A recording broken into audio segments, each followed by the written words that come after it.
আসসালামু আলাইকুম গাইস, কি অবস্থা সবার, কেমন আছেন সবাই? তো আমরা ইফতারি করে নামাজ পড়ে এখন যাচ্ছি বাজারের দিকে, কিছু কেনাকাটা করতে হবে। তো আমার ভাই মিজান ভাই আর আমি চলে আসলাম। এই তো আমরা জাতিসংঘ শিশু পার্কের পাশে একটা বাজার আছে, আমরা সেখানে চলে আসলাম। তো এখানে আসার পরে আমরা মাছ কিনবো।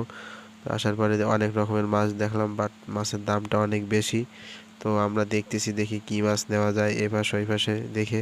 তো এই পাশে এসে মামার কাছে পাবদা মাছের কথা বললাম, মামা বললো 350 টাকা করে কেজি পাবদা মাছের। তো ভাইকে বললাম, ভাই তাহলে কি নেবেন, আর এখানে সবজি আছে।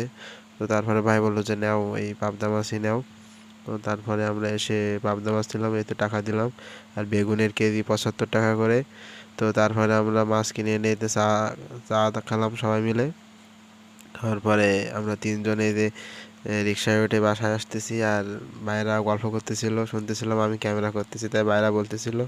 তো আল্লাহ হাফেজ সবাইকে।